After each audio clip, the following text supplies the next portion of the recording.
Welcome to another episode of the Edmonds Mom's Room podcast. We are so delighted today to have Jocelyn of Soltice Birth, and I cannot wait to tell you all about her. As you know, I'm Dr. Allison Felt, owner of Body Motion Physical Therapy, and I am excited. Jocelyn is a birth doula, lactation consultant, also a postpartum doula, and she's going to teach us what doulas do. This whole series that we're going to do regarding doulas is really all for you guys. So you can start to figure out how a doula can fit into your life, whether it's for your birth or for your postpartum experience. And there's a lot of different doulas with a lot of different passions and skills. And for my own experience, I'm finding it hard to know where to start. So I'm hoping that this series is going to help support those moms that are interested in having a doula, but maybe not sure where to even start. Yeah, thank you. Happy to be here. Yeah. So really general, tell us a little bit about doulas. What do doulas do? That's a really great question. So doulas in general provide support for labor specifically, but also a little bit of support in pregnancy and also postpartum. They are non-medical providers, so it's very different from a midwife or obstetrician or a nurse in labor who is providing that medical care. And a doula is mostly focused on emotional support, helping navigate decision-making with a little bit of informational support, providing space for someone to ask questions, knowing when to deflect that question to the provider and not providing that answer, and also physical support and coping with labor. And those are kind of the three buckets of focus for doulas. With physical support, sometimes that's a little bit more obvious to people of coping with labor. Most people know that labor can be painful, and having someone to help provide suggestions of what positions or comfort measures might help make that coping a little bit easier, whether that's until you get pain medication or even after receiving pain medication, or for someone who's trying to avoid pain medication, or even someone who doesn't experience labor at all. Coping with a cesarean birth, there's still physical aspects to that a doula can really help support and get you through. Even if it's someone, holding the puke bag as you, if there's any vomiting that happens. I think that physical support is really, really key. And the other part is providing physical support for any partner that might be there. So whether that's someone's husband or mother or friend or other partners that are present, providing them support too, so that they are taken care of and that they get rest and that they get a chance to eat. And they also get suggestions of how to help the person in labor. Sometimes people feel like they don't necessarily know exactly what to do in that moment. And a doula can kind of help provide a nudge to say, I really notice when they're responding to when you provide this type of encouragement. And that's a really great thing to keep doing. And really helping them be their best support, in addition to providing support as the doula themselves. And awesome. Then kind of on the informational bucket, sometimes there's a lot of decisions to make in labor. I mean, I feel like parenting in general and pregnancy, you're suddenly thrown with millions and millions of decisions. What car seat should you get? Where is the baby going to sleep? What stroller do you buy? I mean, there are so many choices to make. And in labor, that can happen as well. And a doula can just help provide that, helping you think through the questions that you might want to ask your providers. Or if you felt like there wasn't really space to ask any questions, a doula can provide that space for you just by saying, how do you feel about that, Allison? Mm-hmm. And then you have a chance to really say, I'm really not sure what that even meant, or I'd like to understand the situation better. Or maybe it's even just, yeah, that sounds great to me. And then we move on. So I think just having someone there with that decision-making support can really make a difference in how you feel after, about whether that experience was a positive one or not. I love that. That's so wonderful. So you support people. I'll kind of assume, and you correct any assumptions. Okay. You support people at home, at birth centers, hospitals, whether medication or not, and then also in the OR actually during a cesarean. Yes, exactly. Okay. All of those scenarios. And some hospitals don't allow doulas in the operating room. Many of them in the Seattle area and Puget Sound do. Cool. Yeah, that's awesome, as they should. So let me tell you my personal experience, and then I guess I'll say, how does someone decide they'll reach out? So I've already had 2 children, both those experiences. No one really suggested a doula to me. It didn't cross my mind that I needed one, quote unquote. But now going into this third birth, I'm like, I want a doula. I felt, for my first 2 that I was kind of taking care of my husband, and I didn't, he didn't like seeing me in pain. I didn't like, I was trying to protect him a little bit, and I just don't want to even carry any of that through this next one. And so for me, that's kind of my reason. But it was actually hard for me to even identify my own reason until, kind of searching through like, why do I really want this? But what are other people saying when they reach out to you? So when a birthing person reaches out, are they like, what are their words? How are they knowing that they even want this experience? Mm-hmm. That's a really good question. For some people, it's, I really want to avoid a cesarean, or I really want to avoid unnecessary interventions. And there's a lot of really good data that demonstrates how doulas can help reduce those interventions like Pitocin to augment labor, or there's a demonstrated decrease in NICU admission, lower cesarean, lower instrument delivery, which is a vacuum or forceps to help get the baby out. And so a lot of people have read some of that research beforehand or heard from other people that is one of the benefits. I think other people also sometimes feel like there's a lot of uncertainty in birth, and oftentimes if there is a large group of providers and they don't know who's going to be there on the day that they have their baby, and they don't know what nurse they're going to get if they're delivering at a hospital, then they feel like they don't know even who's going to be in the room. And sometimes they would just want a familiar face who has a bit of objectivity and somebody who's not going through it with them, like their partner maybe, because it is a really emotional experience. Yeah. And it can be kind of intense. And to have someone who's not going through it, but who's with you through it can really be beneficial. And so I see some people just saying they want that objective person to be there for that continuous support, who's not going to leave at shift change. Is there anyone who's not fit to have a doula? Is that a thing? Like, are there people who you're like, I don't know if you're the kind, I mean, I know from like a personal perspective, you might feel like, I don't think I'm the one to support you during your birth. Yeah. But maybe from just in general, or should everyone always have a doula? I think someone who should not have a doula is someone who doesn't want one. Yeah. Okay. Good answer.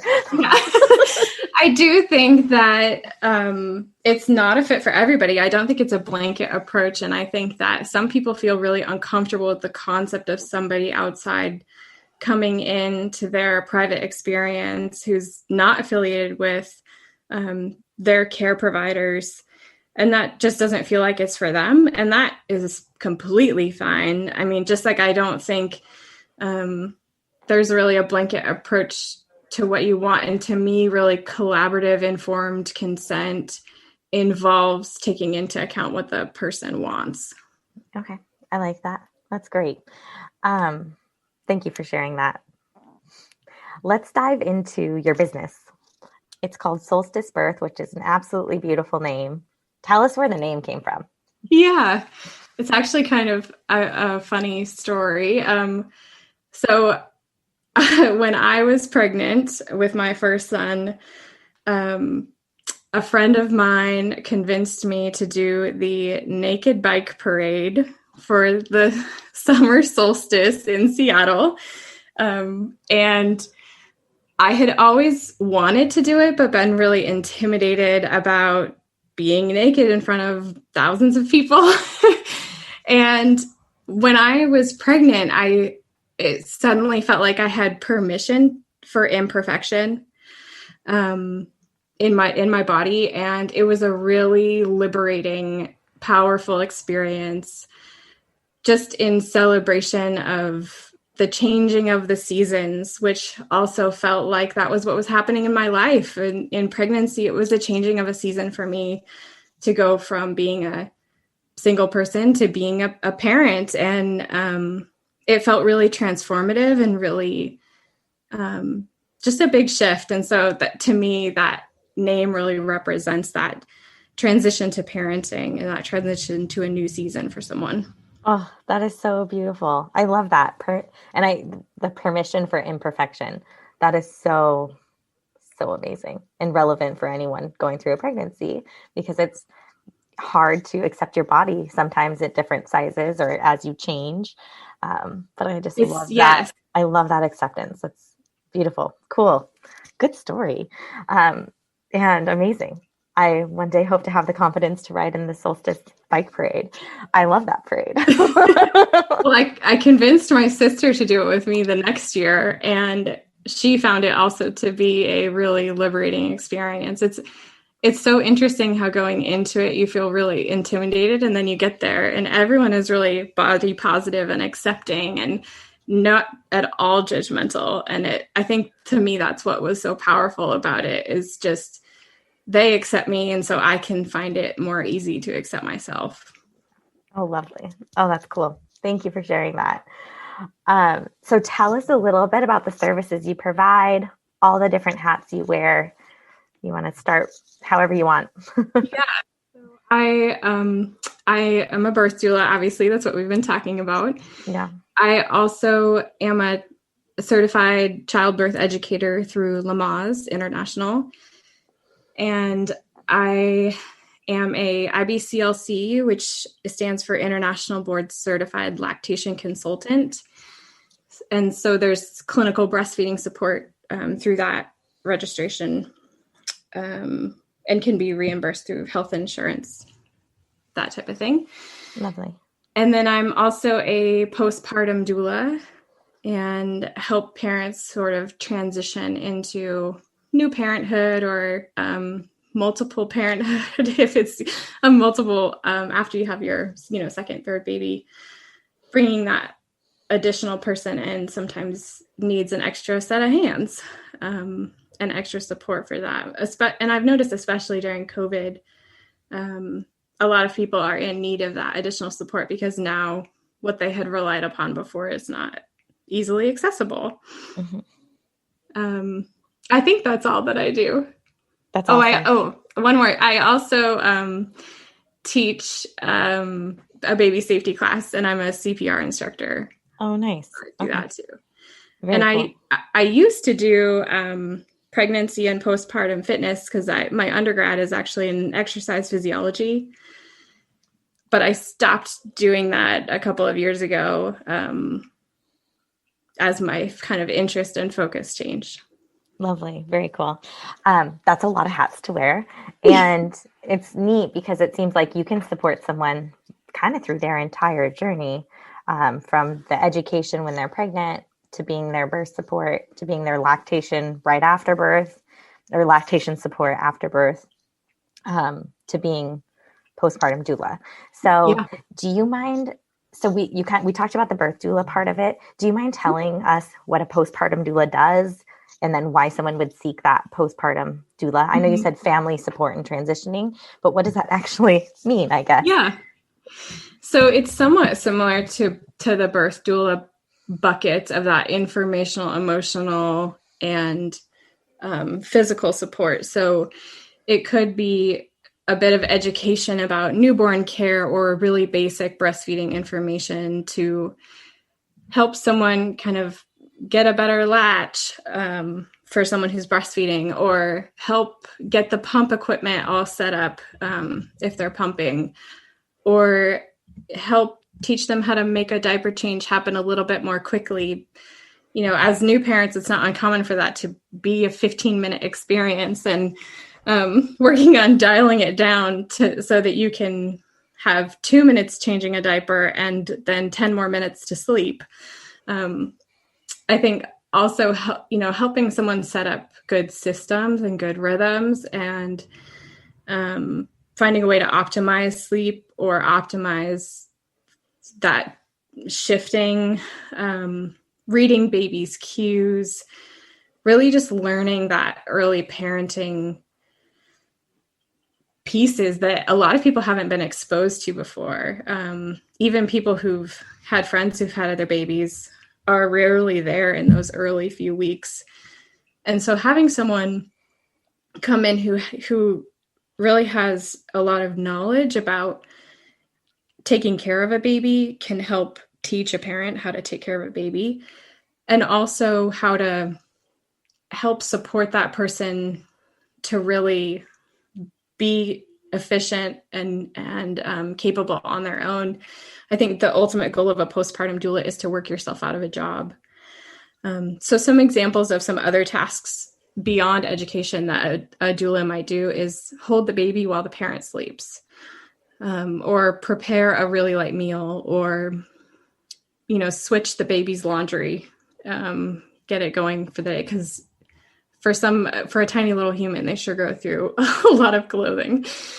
And I think it's different every day what your focus is, and it's really adaptive and working towards what that parent needs in that moment. Sometimes there's time spent processing the birth and just talking about how that went. It's also an extra set of eyes on the family as a whole to see how you're adapting.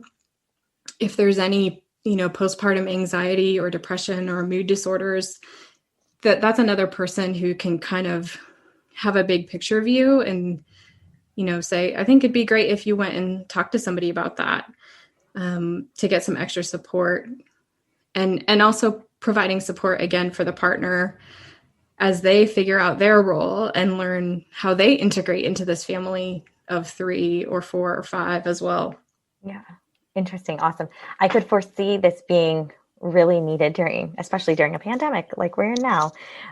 Just from, a lot of people are isolated from their extended families or people outside their households. So not having that support after birth, I've definitely seen it in a lot of my clients. And so, I can just imagine how beneficial it would be for them to have a postpartum doula, especially if you're not getting the wholehearted family support. Not every family support is the support we're looking for, right? But yes. So that's really great. Yeah, and I think that sometimes I feel like this is the role that another family member used to play, way back when, in human times when we were more village oriented. I think that this is where the it takes a village comes into play, because you had aunts or uncles or grandparents coming by to help provide support for that family and really gathering around them. And we don't have that as much anymore. Or some people, even if they do have a parent who's willing, that just might not be the right energy or mix that they want to bring in. Yeah. And having that more objective professional can be really helpful in place of that. Nice. Awesome. Thank you for sharing that. One thing I want to know, and answer it however you want. What's your favorite thing that you do out of all the hats you wear? Like, what is it like that you just would jump at a drop of a hat to do? Oof. That's a really hard question. This week, probably breastfeeding support. Okay. Working as a lactation consultant, I think it does change week to week. I mean, I think when I'm at a birth, I'm like, oh, this is my favorite thing ever. Or when I'm snuggling a sweet little new baby, that's my favorite thing ever. Or helping a parent latch a baby that hasn't latched in a week and a half, and it's been really frustrating, that's really rewarding too. I think I love the variety, and it provides a lot of different challenges, different rewards.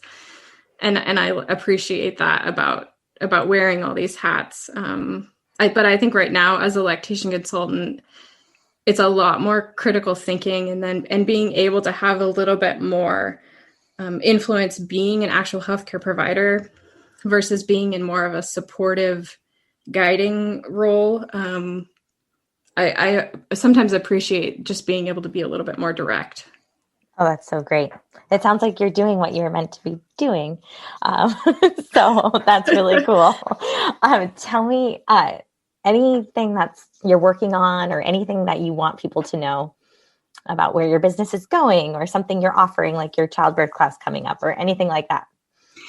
Yeah, I don't have anything real specific coming up other than ongoing classes, baby safe class that I teach on a regular basis, and private classes that are always ongoing. I think I'm always just excited to talk to people about birth and about their experience and about what they want. And even if we don't work together, just helping them kind of brainstorm or plan or think through what they're looking for.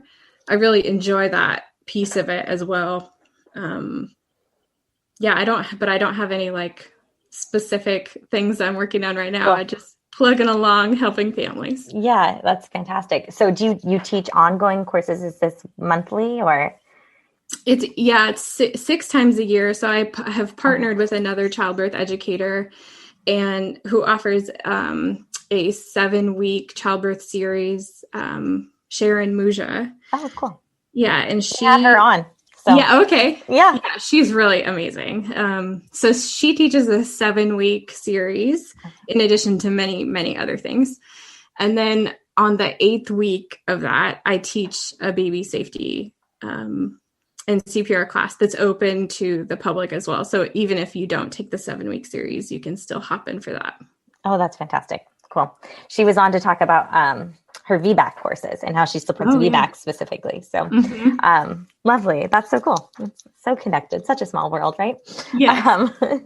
Well, that's lovely. And people can find you at your website and maybe on social media. Why don't you give us your details, and we'll also drop it in the show notes as well. Awesome. Yeah. So you can best connect with me through my website at solsticebirth.com. And you can also email me at jocelyn@solsticebirth.com. And I am a bit social media shy, so I don't have any of that to drop in. Lovely. That's great. Good place to protect yourself from a personal perspective, but anyways, so that's lovely. Thank you so much for joining us. And I found this really valuable. I'm excited to share this with our clients and give people a resource to look for their own doula. Yeah, me too. Thank you. Yeah. Thank you so much.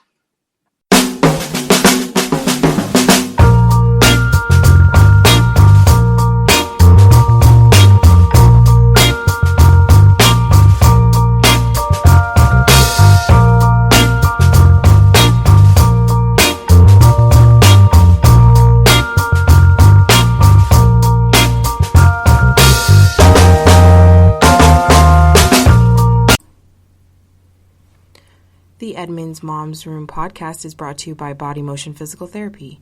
We help women through pregnancy and beyond so they can live active, confident, and healthy lives.